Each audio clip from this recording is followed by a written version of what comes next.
Hi, this is Dr. Gregory Sadler. I'm a professor of philosophy and the president and founder of an educational consulting company called Reason.io, where we put philosophy into practice. I've studied and taught philosophy for over 20 years, and I find that many people run into difficulties reading classic philosophical texts. Sometimes it's the way things are said or how the text is structured. But the concepts themselves are not always that complicated, and that's where I come in. To help students and lifelong learners, I've been producing longer lecture videos and posting them to YouTube. Many viewers say they find them useful. What you're currently watching is part of a new series of shorter videos, each of them focused on one core concept from an important philosophical text. I hope you find it useful as well.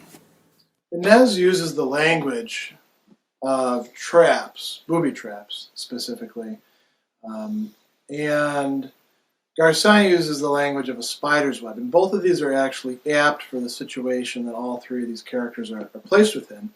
And the traps exist not just within the structure of the room itself, but within each other and the structures of their desires, their attitudes, what it is that they've brought into the room with them.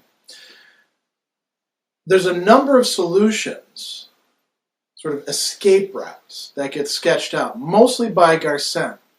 As a matter of fact, it may be stretching it a bit to say that number 5, which is proposed by Inez, is actually an escape route. It's more just a modus vivendi, a way of living together that she proposes.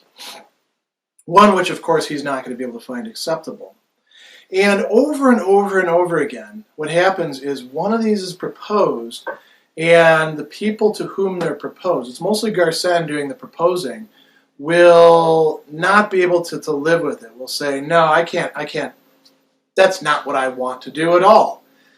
And so over and over, each of the possible ways of making the situation not quite so bad, or even changing the situation, later on with some of the proposals that Garcin is making, they're not going to work. You notice as well that I don't have Estelle's proposed solution, which is just that she and Garcin should essentially get it on. Because it doesn't seem like she conceives of that as you know, in the way that Garcin is the way out of hell. It's just in a certain way to pass the time or to make things work for this moment. So let's look at each of these in turn. The first one is just between Garcin and Inez when they both are in the room together before Estelle shows up. And Garcin proposes to her, if I may venture on a suggestion, we should make a point of being extremely courteous to each other. This will ease the situation for us both.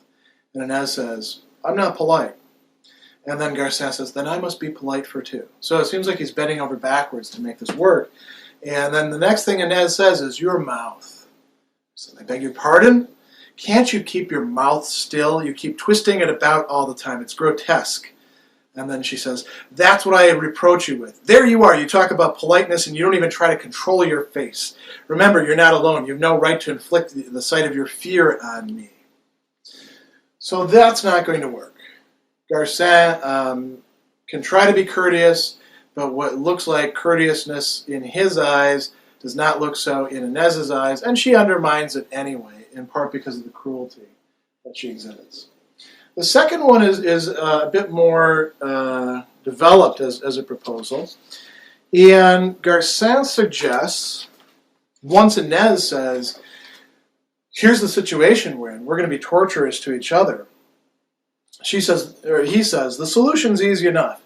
Each of us stays put in his or her corner and takes no notice of the others. You here, and I there. Like soldiers at our posts. Also, we mustn't speak. Not one word. That won't be difficult. Each of us has plenty of material for self-communing.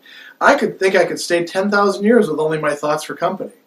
And Estelle says, have I got to be silent too? And he says, yes, yeah, and that way we will work out our salvation, looking into ourselves, never raising our heads. Agreed? And Inez says, agreed. And Estelle says, I agree. And he says, then goodbye.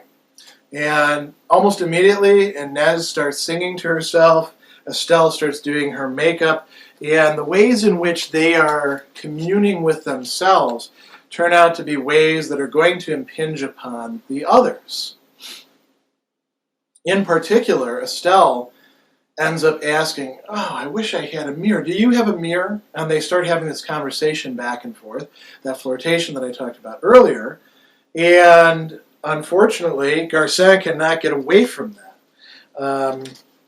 He says, I asked you to leave me in peace, and I begged you not to speak, and it didn't work. A little bit later, he says, for pity's sake, keep your mouth shut. Let's all sit down again quite quietly. We'll look at the floor, and each must try to forget the others are here. And this is where Inez says that famous set of lines that I mentioned earlier. To forget about the others? How utterly absurd. I feel you there in every pore. Your silence clamors in my ears. You can nail up your mouth, cut your tongue out, but you can't prevent your being there. Can you stop your thoughts? I hear them ticking away like a clock, tick-tock, tick-tock, and I'm certain you can hear mine. It's all very well skulking on your sofa, but you're everywhere, and every sound comes to me soiled because you've intercepted it on its way. You've even stolen my face. You know it, and I don't. I won't leave you in peace, she says. So, why won't she leave him in peace? Because even when he's proposing, we're each going to have our own little corners.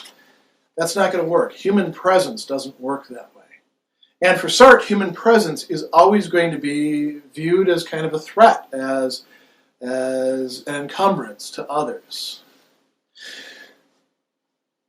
So then Garcin flips the scales, and he says, fine, have it your way. I suppose we were bound to come to this. They knew what they were about and that we're easy game.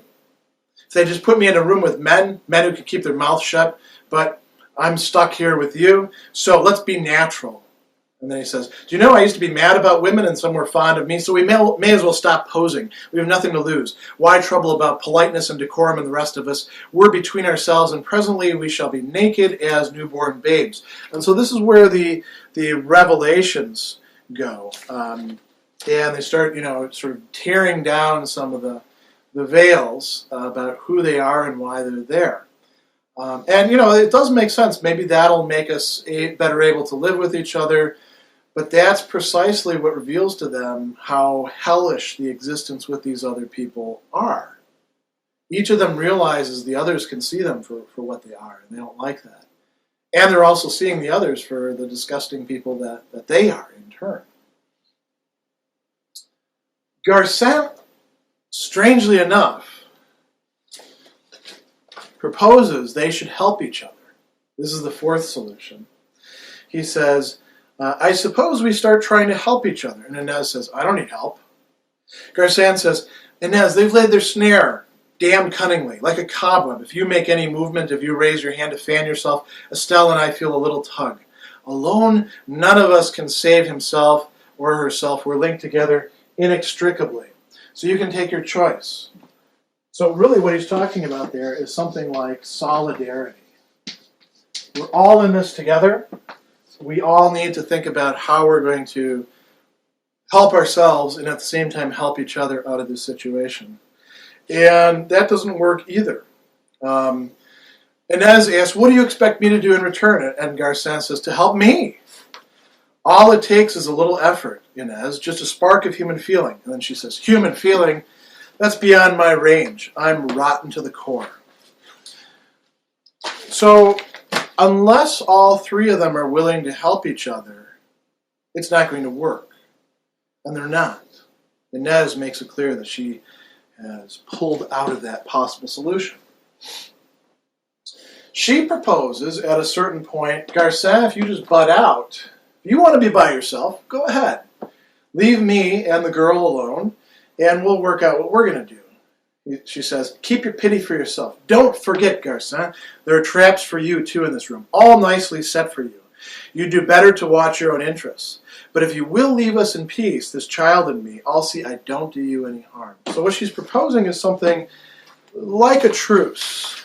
Like if he can stay over there and not interfere with the dynamic between the two of them, that she will not tear into him. She will refrain from that. That doesn't work either. Finally, there's two interesting solutions proposed by Garcin, first to Estelle and then to Inez. He proposes to Estelle, who is trying to essentially seduce him and to arouse his desire for her. He says, "Don't shrink away. Listen, I want you to do me a service. I know that it must seem strange to you having somebody ask you for help. You're not used to that. But if you make the effort, if you will only will it hard enough, I dare say we can really love each other." So love can be the way out of hell. Look at it this way. 1,000 of them are proclaiming I'm a coward, but what do numbers matter? If there's someone, just one person to say quite positively, I did not run away, that I'm not the sort who runs away, that I'm brave and decent and the rest of it, that one person's faith, so it's really not love, but faith, would save me. Will you have that faith in me? Then I shall love and cherish you forever, Estelle, will you? And Estelle says, oh, you silly man. Do you think I could love a coward? It's too late. She can't have that sort of faith in him because he's revealed to her that he is a coward. And she says, you don't have a coward's chin or a coward's mouth. And it's that stuff that I love about you. But by love, she just means she wants him to desire her and she desires him. And he says, do you mean this? Really mean it? And she says, shall I swear it? And Garcin, getting very optimistic, says, then I snap my fingers at them, all those below and those in here, Estelle. We shall climb out of hell. And Inez laughs, and he says, what's that? Inez says, she doesn't mean a word of what she says. How can you be such a simpleton? Estelle, am I a coward? As if she cared a damn either way.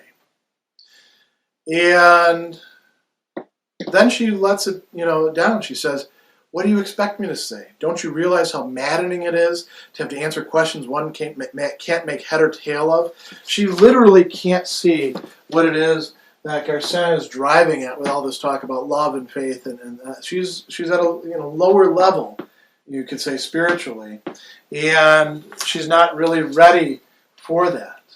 The last one, after